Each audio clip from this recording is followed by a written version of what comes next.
Hey everybody, today is January 24th, and today we're going to talk about the price of Bitcoin. We're going to talk about whether Bitcoin is going to continue this downtrend to perhaps 30,000 or below, or whether we can finally put in a bottom and reverse this downtrend to go up to at least the middle of this range, 50,000 and beyond. Please read the disclaimer, and you can pause the video as you read it. Okay, so Bitcoin has basically been in a downtrend since November, right? This is when we had the report that we had higher inflation, right? And throughout November to December, we got reports from the Federal Reserve that they were planning on tapering their bond buying program and also raising interest rates to fight inflation, right? Which has been at record highs, right? December we had record highs for inflations since like the 1980s, right? 1982 or something. Now the S&P 500 has been in a downtrend since the beginning of this month, January 4th, right? Same thing with the Dow and the NASDAQ. And we talked about how the NASDAQ especially is correlated with Bitcoin, right? And it's been that way since really 2020, since the institutions have gotten involved, right? It's more traded like a risk-on asset, like a growth stock, a tech stock, right? And so when the NASDAQ is being hit hard, basically, since January, Bitcoin has also been hit pretty hard. So we can see this really starts to accelerate. January, we just has a massive drop, right?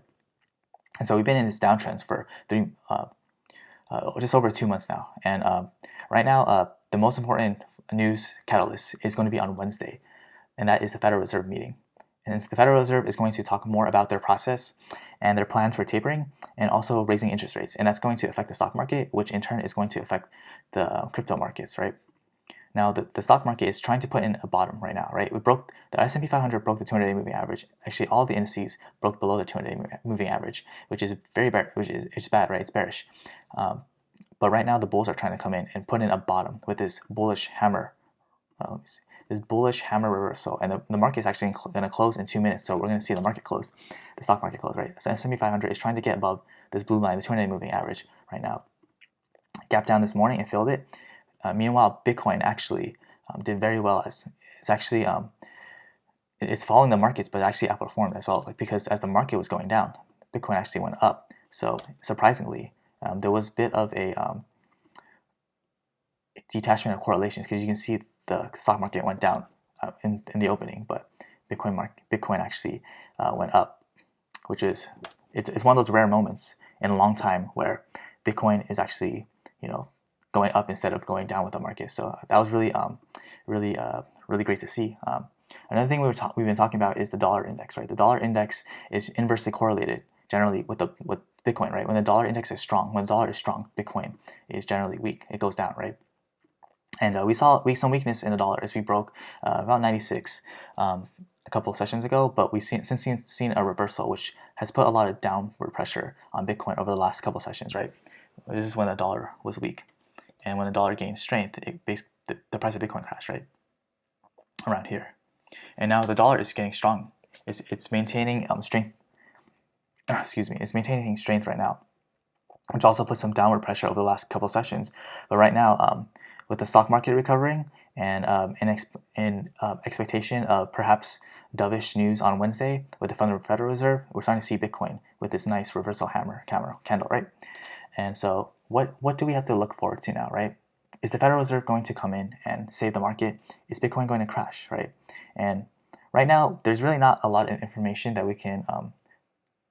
What happened to charts? There's not a lot of information from the Federal Reserve, at least for now. It's all pretty much speculation. I think that's why the market is reacting the way it is, right? Why the market has been down for the last couple of sessions is that people aren't sure if the tapering or the rates are going to be worse than expected, right? There's a lot of speculation. Is there going to be 2 to 3 rate hikes? Is there going to be 7 to 8? Is the tapering going to end in the first or 2 quarters, or are they going to end it in 2023? Who knows? I don't know.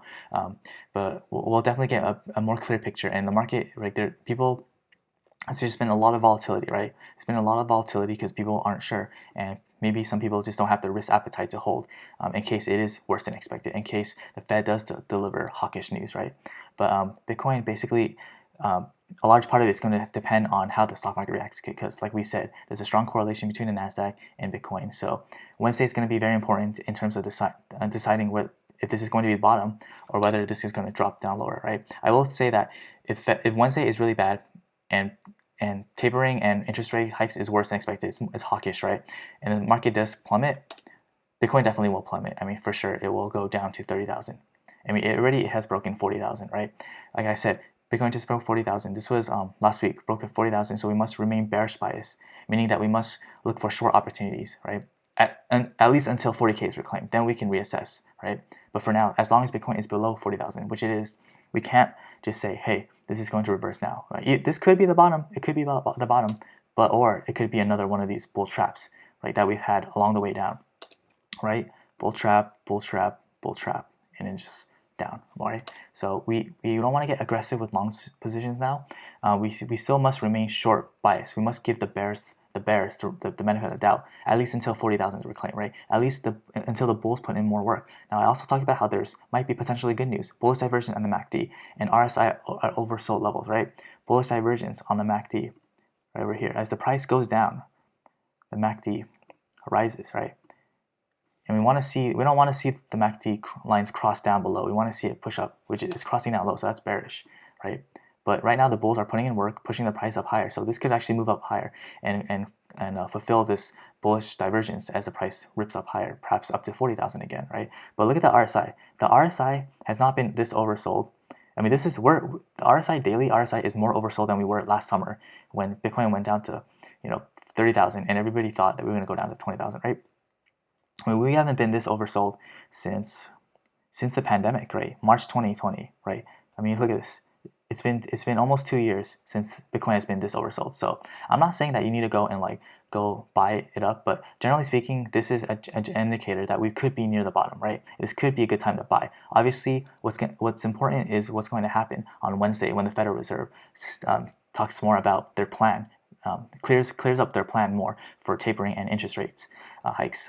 And that's going to affect the market, which in turn is going to affect Bitcoin, right? But right now we're seeing fear and greed index, right? A lot of fear in the markets, a lot of fear, a lot of just very oversold. So I think at least in the short term we can see a bounce, right? I said this in my stock video, which you can watch. So it's also out now that the bulls are trying to put in a bottom, or at least attempting to put in a bottom. And even if this could go down lower, the market doesn't just go straight down, right? There's going to be some bounces along the way, some bull traps along the way, and this could be one of them, or this could be the bottom. Who knows, right? We're gonna have to look and see what happens on Wednesday. But even if this isn't the bottom, even if this go down lower, the market is very oversold right now. So I do expect a bounce, and at least an attempt. And now the key level is gonna be 40,000, right? Like I said here, 40,000, we must remain bearish bias until 40,000, right? 40,000 is going to be an important resistance level because we tried to hold this 40,000 level as support, but we failed. So I do expect Bitcoin in the next couple sessions with the market recovering to try to break 40,000. If Bitcoin isn't able to do that, we'll make another higher low. I mean, sorry, another lower higher, right? Another lower high along the way down. So that's going to be another key level to watch. Watch on Wednesday, the Federal Reserve, what the Federal Reserve says regarding tapering and interest rate hikes, and also watch Bitcoin's price action. If Bitcoin is not able to break above 40,000, right? If Bitcoin tries to go up and it fails, we're going to put down another lower high along the way down. And that's going to be your signal to enter a short position, right? Wait for the bulls to get trapped in a short, right? However, if 40,000 is broken and we're back into this range, in the 40,000 range, then that's not necessarily a sign to just go all take a big leverage long position, right? Because this thing could chop sideways for a while before going up, because we have all this resistance below the 200-day, this blue line. We're below this Fibonacci resistance level, right? We're below all this price action around 40 to 50,000, but below. It's not going to be easy unless something spectacular happens in the stock market and then Bitcoin bulls just explode higher, right? But I do think that there's going to be a lot of resistance around 40 to 50,000 level. So just keep that in mind. General key points for this video is that Bitcoin is very oversold, and I do expect at least a short-term bounce. The key is to watch 40,000. If Bitcoin is able to break 40,000, then maybe we aren't as short biased as we are if Bitcoin is under 40,000. If Bitcoin hits and tries to break above 40,000 but isn't able to, this is probably likely going to be another lower high along the way down, right? And that could be another signal to enter a short position. So 40,000 on a technical level, very oversold for now. Could see a bounce there, but 40,000 we want to see, that's a key level. If we can break above, then that's great for the bulls, right? Another important thing is to see what happens on Wednesday regarding the Federal Reserve, regarding tapering and interest rate hikes. See if their comments are more dovish than expected or hawkish, or as expected, right? Because right now there's certain expectations that the market is pricing in. That's why the markets are crashing, right?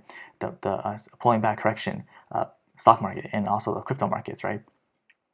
If it's as expected or it's better than expected, then we should see a strong rally in the stock market and in crypto markets. If it's more hawkish, worse than expected, if they're going to taper faster, sooner, with higher magnitude, if they're going to raise interest rates a lot more hikes than expected, a lot more than expected, that's going to be bearish. The markets will pull back.